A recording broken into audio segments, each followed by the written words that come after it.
नमस्कार और the deep dive में आपका स्वागत है। आज हम रामायण के एक ऐसे मोड़ पर बात करेंगे जहां से कहानी का और शायद धर्म का भी पूरा रुख बदल जाता है। श्री राम और हनुमान का पहला मिलन। हमारे पास जो स्रोत है वो किष्किंधा कांड के विवरणों पर आधारित है। हाँ, और इसकी शुरुआत एक बहुत ही तनाव भरे माहौल से होती है। ऋषमुख पर्वत पर वानरराज सुग्रीव अपने कुछ मंत्रियों के साथ छिपे हुए हैं और तभी उन्हें दो तेजस्वी राजकुमार दिखते हैं, धनुष बाण लिए हुए अपनी ही तरफ आते हुए। सुग्रीव के मन में पहला ख्याल यही आता है कि कहीं ये मेरे भाई, मेरे दुश्मन वाली के भेजे हुए जासूस तो नहीं। बिल्कुल। तो आज हमारा मिशन सिर्फ इस कहानी को सुनाना नहीं है, बल्कि इसके हर पहलू को खोल कर देखना है। ये समझना है कि कैसे एक शख्स से शुरू हुई बात इतिहास के सबसे मजबूत गठबंधन में बदल गई। ये मुलाकात सिर्फ एक घटना नहीं थी, ये तो यूं समझिए कि भक्ति और नेतृत्व की एक मास्टर क्लास थी। चलिए इसी की गहराइयों में उतरते हैं। तो अपनी शंका दूर करने के लिए सुग्रीव अपने सबसे काबिल मंत्री को भेजते हैं, हनुमान। स्रोत कहता है कि सुग्रीव ने कहा, तुम जाओ, पता लगाओ कि ये कौन है और उनका इरादा क्या है। यहाँ एक सवाल उठता है, अगर हनुमान इतने शक्तिशाली और पवित्र थे तो उन्हें एक ब्राह्मण का वेश धरने की क्या जरूरत थी? वो सीधे जाकर क्यों नहीं मिले? क्या यह एक तरह से धोखा नहीं था? ये सवाल बहुत दिलचस्प है और इसका जवाब ही हनुमान के चरित्र की गहराई बताता है। इसे धोखे की बजाय एक बेहतरीन स्ट्रैटेजी की तरह देखना चाहिए। सोचिए, सामने दो योद्धा हैं जो शायद पहले से ही परेशान हैं, थके हुए हैं। अगर पवनपुत्र हनुमान अपने असली रूप में अचानक प्रकट हो जाएं, तो हो सकता है वे डर जाएं या बचाव की मुद्रा में आ जाएं। मतलब उन्होंने स्थिति का जायजा लिया और उसके हिसाब से अपना रवैया तय किया। बिल्कुल, उन्होंने बल का नहीं, बुद्धि का प्रयोग किया। एक ब्राह्मण का वेश धारण करके उन्होंने एक सुरक्षित और सम्मानजनक माहौल बनाया। वो एक जिज्ञासु विद्वान के रूप में उनके पास गए, एक योद्धा के रूप में नहीं, और उनके बात करने का अंदाज कमाल का था। स्रोत कहता है कि उनकी आवाज में इतनी मिठास और विनम्रता थी और जो कुछ भी वो बोल रहे थे वो व्याकरण और शास्त्रों के हिसाब से बिल्कुल सटीक था। तो ये सिर्फ मीठी बातें नहीं थी, ये तो एक बौद्धिक बराबरी का संकेत था। हाँ, यही सबसे जरूरी बात है। श्री राम, जो खुद वेदों और शास्त्रों के ज्ञाता थे, उन्होंने तुरंत पहचान लिया कि ये कोई साधारण ब्राह्मण नहीं हो सकता, ये तो कोई महाविद्वान है। उन्होंने लक्ष्मण से कहा, जिस व्यक्ति ने ऋग्वेद, यजुर्वेद और सामवेद का इस तरह अध्ययन ना किया हो, वो इतनी सुंदर और त्रुटिहीन भाषा बोल ही नहीं सकता। तो यहाँ शक्ति का नहीं, ज्ञान का संवाद हो रहा था। और जाहिर है इसका असर श्री राम पर बहुत गहरा हुआ होगा। बहुत गहरा। वो हनुमान की वाणी, उनके ज्ञान और उनके विनम्र व्यवहार से इतने प्रभावित हुए कि परिचय जानने से पहले ही उनके मन में हनुमान के लिए सम्मान पैदा हो गया। ये केवल एक अच्छी बातचीत नहीं थी। नहीं, ये चरित्र की पहचान थी। श्री राम ने हनुमान के शब्दों में ही उनकी ईमानदारी और पवित्रता को पहचान लिया था। और फिर वो पल आता है जब हनुमान अपना असली परिचय देते हैं। हाँ, और जैसे ही हनुमान अपना असली रूप दिखाते हैं और श्री राम के चरणों में झुककर बताते हैं कि वे सुग्रीव के दूत हैं और उनका नाम हनुमान है, श्री राम उन्हें उठाकर गले से लगा लेते हैं। स्रोत इस पल को बहुत खूबसूरती से बयां करता है। ये केवल दो व्यक्तियों का मिलन नहीं था, बल्कि दो महान आत्माओं का मिलन था। एक तरह से कह सकते हैं कि यहाँ उद्देश्य को उसकी शक्ति मिल गई थी। क्या बात है! बिल्कुल, श्री राम के पास एक महान उद्देश्य था और हनुमान उस उद्देश्य को पूरा करने की असीम शक्ति थे। ये महज एक अभिवादन नहीं था, ये एक ऐसे गठबंधन की नींव थी जो इतिहास बदलने वाला था। कहा जाता है कि इसी पहली मुलाकात में श्री राम ने हनुमान को कुछ ऐसे सिद्धांत दिए जो उनके जीवन का आधार बन गए। हाँ, और ये इस मुलाकात का सबसे गहरा हिस्सा है। यहाँ एक दिलचस्प बात है, श्री राम ने हनुमान को कोई नई शक्ति नहीं दी, कोई वरदान नहीं दिया। उन्होंने बस कुछ सिद्धांत बताए। उन्होंने समझाया कि भक्ति मन को निर्मल करती है, निष्ठा व्यक्ति को अडिग बनाती है, विनम्रता उसे सबका प्रिय बनाती है, और अंत में कर्म ही उसे दिव्यता तक पहुंचाता है।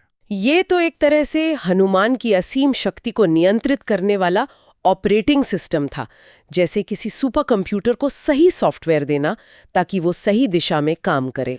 क्या खूब कहा है, बिल्कुल यही। श्री राम को पता था कि शक्ति बिना दिशा के विनाशकारी हो सकती है, इसलिए उन्होंने पहले उस शक्ति को दिशा दी, उसे सिद्धांतों से बांधा। ये सिर्फ शब्द नहीं थे, ये हनुमान के भविष्य के हर कार्य के लिए एक नैतिक कंपास थे। और हनुमान ने इन सिद्धांतों को ऐसा आत्मसात किया कि वे भक्ति और सेवा के सर्वोच्च प्रतीक बन गए। तो ये गठबंधन तो बन गया, लेकिन असली काम तो अभी बाकी था, सीता की खोज। इसमें कुछ देरी हुई है ना? ऐसा नहीं था कि मिलते ही सब खोज पर निकल पड़े। सही कहा, क्योंकि ठीक इसी समय वर्षा ऋतु शुरू हो गई, जिसने सब कुछ रोक दिया।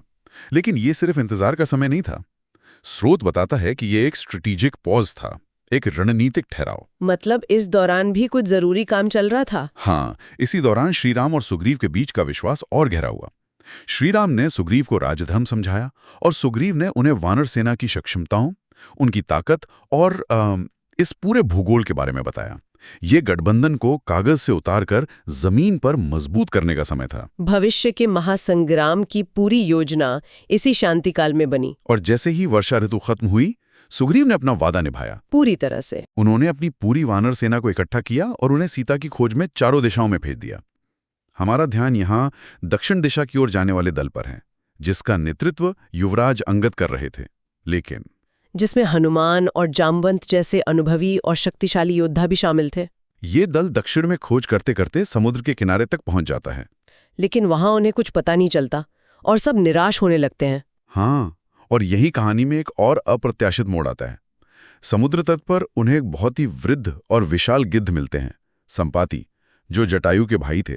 पहले तो उनमें संघर्ष की स्थिति बनती है, लेकिन जब उन्हें पता चलता है कि ये श्रीराम का कार्य है, तो संपाति अपनी दिव्य दृष्टि का प्रयोग करते हैं। वो देखकर बताते हैं कि माता सीता यहाँ से 100 योजन दूर समुद्र के पार लंका में एक अशोक वाटिका में बैठी हैं। ये तो गेम चेंजिंग जानकारी थी। ये इस बात का भी प्रतीक है कि कभी-कभी समाधान या मार्गदर्शन उन स्रोतों से मिलता है जिनकी हमने कल्पना भी नहीं की होती। एक बूढ़ा गिद्ध जो असहाय लग रहा था, वही सबसे महत्वपूर्ण जानकारी देता है। बिल्कुल, लेकिन जानकारी मिलने के ठीक बाद ही एक बहुत बड़ी बाधा सामने आती है, वो 100 योजन का विशाल अथाह समुद्र। स्रोत बताता है कि समुद्र के उस अंतहीन विस्तार को देखकर पूरी वानर सेना का जोश ठंडा पड़ गया। उनके पास क्या और कहाँ का जवाब तो था। हाँ, सीता को लाना है, लंका से लाना है। लेकिन कैसे? समुद्र पार कैसे करें? इसका कोई जवाब नहीं था। यह किसी भी बड़े प्रोजेक्ट में आने वाली उस दीवार की तरह है, जब आपको मंजिल तो दिख रही होती है पर रास्ता नहीं, और अच्छों का हौसला टूट जाता है। सही कहा। अंगद समेत सभी बड़े बड़े योद्धा अपनी अपनी क्षमताओं की सीमा बताने लगते हैं। कोई कहता है मैं 10 योजन जा सकता हूँ, कोई 50, कोई 80, लेकिन कोई भी 100 योजन जाकर वापस आने की हिम्मत नहीं जुटा पाता। पूरी सेना में गहरी निराशा छा जाती है, और यहीं पर जामवंत एक बहुत महत्वपूर्ण भूमिका निभाते हैं। हाँ, जब सब निराश थे, तब जामवंत हनुमान के पास गए, जो चुपचाप उदास होकर एक कोने में बैठे थे। जामवंत ने उन्हें डांटा नहीं, कोई आदेश नहीं दिया। उन्होंने बस हनुमान को उनका अतीत याद दिलाया, उनके जन्म की कहानी सुनाई, उनके बचपन की शरारतें बताईं और उन्हें मिले हुए वरदानों की याद दिलाई। उन्होंने कहा, हे हनुमान, तुम तो पवन पुत्र हो, तुम्हारे अंदर तो असीम शक्ति है, तुम इस तरह चुप क्यों बैठे हो? क्या तुम खुद को भूल गए हो? ये एक अद्भुत मनोवैज्ञानिक क्षण है। जामवंत यहाँ एक मेंटोर या कह सकते हैं एक कोच की भूमिका निभा रहे हैं। वो हनुमान को कुछ नया सिखा नहीं रहे हैं, बल्कि उन्हें वो याद दिला रहे हैं जो वो पहले से जानते हैं, जो वो हैं। यही मेंटरशिप का सार है, किसी को उसकी भूली हुई शक्ति की याद दिलाना। जामवंत एक तरह से हनुमान के लिए एक आईना बन गए, जिसमें हनुमान अपना असली स्वरूप देख सकते थे। हम सबकी जिंदगी में ऐसे पल आते हैं जब हम अपनी ही क्षमताओं पर शक करने लगते हैं। उस वक्त हमें भी एक जामवंत की जरूरत होती है। और इस प्रेरणा का असर देखें, कहानी का सबसे शानदार पल। हाँ, स्रोत बताता है कि जामवंत के शब्द सुनते ही हनुमान के अंदर सोई हुई ऊर्जा जैसे ज्वालामुखी की तरह फूट पड़ती है। उनका संकोच, उनकी चुप्पी सब टूट जाता है। वे एक विशाल पर्वताकार रूप धारण करते हैं और उनका शरीर सुनहरी आभा से चमकने लगता है। और फिर वो गरजते हैं, मैं इस समुद्र को ऐसे लांघ जाऊंगा जैसे ये कोई छोटा सा नाला हो। ये सिर्फ शारीरिक बदलाव नहीं था, ये तो आत्मविश्वास का विस्फोट था। बिल्कुल। और यहाँ हमें समुद्र लांघन के प्रतीकात्मक अर्थ को समझना होगा। ये सिर्फ एक लंबी कूद नहीं थी। बिल्कुल नहीं। स्रोत ये बहुत स्पष्ट करता है कि ये केवल शारीरिक शक्ति का प्रदर्शन नहीं था, ये हनुमान की भक्ति, उनकी निष्ठा, उनके साहस और कर्तव्य के शिखर का प्रतीक था। ये दिखाता है कि जब किसी व्यक्ति को अपने उद्देश्य की पवित्रता और अपनी क्षमताओं पर पूरा विश्वास हो जाता है, तो असंभव लगने वाली बाधाएं भी पार की जा सकती हैं। सही बात है। समुद्र यहाँ सिर्फ एक भौगोलिक बाधा नहीं है, ये जीवन की सबसे बड़ी चुनौतियों का प्रतीक है। अगर हम पूरी तस्वीर को जोड़कर देखें तो ये साफ हो जाता है कि श्री राम के साथ उस पहली मुलाकात में जो ज्ञान और प्रेरणा हनुमान को मिली थी, उसी ने उन्हें इस पल के लिए तैयार किया था। एकदम सही। वो जो ऑपरेटिंग सिस्टम श्री राम ने इंस्टॉल किया था, भक्ति, निष्ठा, विनम्रता और कर्म, वो अब इस सुपर कंप्यूटर पर पूरी क्षमता से काम करने वाला था। जामवंत ने बस सिस्टम को रीबूट किया था। हाँ, उस पहली मुलाकात ने नींव रखी थी और ये क्षण उस नींव पर बनी इमारत का शिखर था। स्रोत की एक पंक्ति इस पूरे प्रसंग का सार बता देती है। जब भक्ति विनम्रता से जुड़ती है, जब नेतृत्व निष्ठा से समर्थित होता है, जब रणनीति साहस से मिलती है, तब धर्म की विजय सुनिश्चित होती है। और हनुमान के समुद्र लांघन में ये सभी तत्व मौजूद थे। बिल्कुल। तो इस पूरी चर्चा का सार क्या निकलता है?